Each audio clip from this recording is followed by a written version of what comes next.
इंदौर के तिलक नगर थाना क्षेत्र में सोशल मीडिया पर जैन समाज के एक प्रतिष्ठित संत को लेकर की गई आपत्तिजनक टिप्पणी का मामला सामने आया है। इस संबंध में 8 सितंबर को समाज के राजीव जैन ने लिखित शिकायत दर्ज कराई थी। तभी से आरोपी फरार चल रहा है।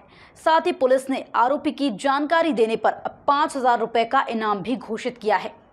शिकायत में बताया गया कि अरविंद जैन निवासी तिलक नगर ने फेसबुक पर संत और धर्मगुरुओं के प्रति अभद्र एवं आपत्तिजनक भाषा का प्रयोग किया, जिससे संपूर्ण जैन समाज सहित अन्य वर्गों की धार्मिक भावनाएं आहत हुईं। शिकायत पर पुलिस ने तत्काल आरोपी अरविंद जैन के विरुद्ध अपराध पंजीबद्ध कर जांच शुरू की। आरोपी की तलाश में पुलिस ने उसके परिजनों से भी पूछताछ की। परिजनों ने बताया कि अरविंद की मानसिक स्थिति ठीक नहीं रहती और वह घर पर भी अक्सर दुर्व्यवहार करता है। इसी कारण उत्तेजना में उसने सोशल मीडिया पर टिप्पणी की। परिजनों ने समाज से सार्वजनिक माफी भी मांगी थी। इसके बावजूद आरोपी घर से बिना बताए मोबाइल बंद कर फरार हो गया। थाना प्रभारी मनीष लोढ़ा ने बताया कि आरोपी की तलाश की जा रही है। उसकी गिरफ्तारी में सहयोग के लिए पुलिस ने 5,000 रुपए का इनाम भी घोषित किया है।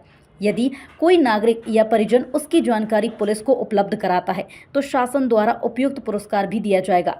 आपत्तिजनक पोस्ट और उस पर आरोपी की टिप्पणी के स्क्रीनशॉट पुलिस के पास उपलब्ध हैं, जिन्हें सबूत के तौर पर जब्त किया गया है। पुलिस ने आमजन से अपील की है कि धार्मिक सौहार्द बनाए रखें और किसी भी आपत्तिजनक पोस्ट की जानकारी तुरंत पुलिस को दें। उसने क्रिश्चियन, उसने मुस्लिम, सभी धर्मों के बारे में बहुत ही गंदा लिखा है। उनके घर वालों से चर्चा हुई, पुलिस प्रशासन को सारी जानकारी दी, तो उनका कहना है कि यह व्यक्ति कोई पागलपन की कोई बीमारी होती है, उससे ग्रसित है और उसके पास एक सर्टिफिकेट है।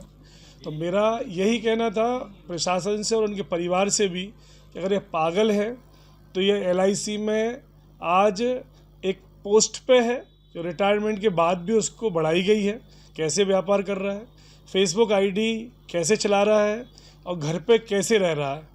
जब इस तरह का कोई व्यक्तित्व अगर व्यक्ति कर रहा है तो क्यों ना हम उसको पागल खाने में भर्ती करें या घर में हथकड़ियों में रखा जाए। जब समाज के या देश के आचार्य विद्यासागर जो संत नहीं भगवान है इस समय, पूरे संत मोदी जी ने जिनके लिए लोकसभा में सभा को रोक के जिनके लिए श्रद्धांजलि दी, अमित शाह जी ने दी, हमारे माननीय उस समय महापौर जी थे उन्होंने दी, कैलाश जी ने दी, पूरा देश नतमस्तक जिस संत के लिए था उस संत के लिए ऐसी अशोभनीय टिप्पणी बहुत ही निंदनीय कृत्य है। पूरी समाज उसके पीछे लगी है और उनके परिवार को भी ये कहा गया कि हमें आपसे कोई दुश्मनी नहीं है, आप अच्छे हैं, वो मंदिर भी जाते हैं, सामाजिक है, लेकिन संत के प्रति ऐसा बोला। आज पूरे देश में रोष व्याप्त है। आपको बता दूं कि बुंदेलखंड जहाँ पर गुरुवर का हमेशा चतुर्मास रहा, अनेकों फ़ोन आ रहे हैं कि हम लोग आ जाएं क्या, आप लोग कुछ नहीं कर रहे हैं इंदौर के लोग। तो हम लोग 2 से 3 दिन से रोज़ सुबह शाम धरना दे रहे हैं और पुलिस प्रशासन का भी पूरा सहयोग मिल रहा है। उन्होंने कल बताया है कि पुलिस प्रशासन ने इस पर 5,000 रुपये की एक इनाम भी रखी हुई है, पोस्टर भी चिपके और कम से कम 200 से 300 पुलिस की टीम होटलों में और ट्रेनों में, बस स्टैंड में ढूंढ रही है।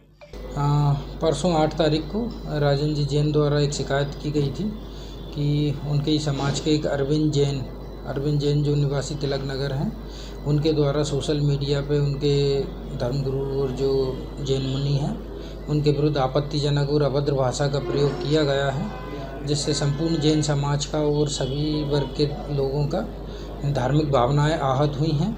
और आपत्तिजनक पोस्ट से इनकी धार्मिक भावनाएं आहत होने से एक शिकायती आवेदन प्राप्त हुआ, जिससे आरोपी अरविंद जैन पे तत्काल अपराध पंजीबद्ध किया गया है और इसमें आरोपी की तलाश की गई, जिसमें परिजनों से भी पूछताछ की गई है आरोपी के। तो उनके द्वारा बताया गया है कि वो थोड़े बुजुर्ग हैं, 63 साल के, और उनकी मानसिक स्थिति काफ़ी दिनों से ठीक नहीं है। इस कारण घर पे भी दुर्व्यवहार और गाली गलौज की भाषा करते हैं और गुस्सा में आके फेसबुक पे इस तरह की टिप्पणी उनके द्वारा की गई है, जिसमें उनके परिजनों द्वारा संपूर्ण समाज से माफ़ी मांगी गई थी। लेकिन इसके बाद भी अभी आरोपी की तलाश की जा रही है। आरोपी घर से बिना बताए फ़ोन बंद करके कहीं चला गया है, तो इसकी लगातार तलाश की जा रही है। सर, कुछ इनाम भी रखा गया है? हाँ, चूँकि धार्मिक भावनाएं आहत हुई हैं और आरोपी की तलाश की जा रही है। यदि आरोपी को सूचना कोई परिजनों द्वारा या किसी भी आम नागरिक द्वारा दी जाती है तो उसको उचित इनाम भी शासन द्वारा दिया जाए।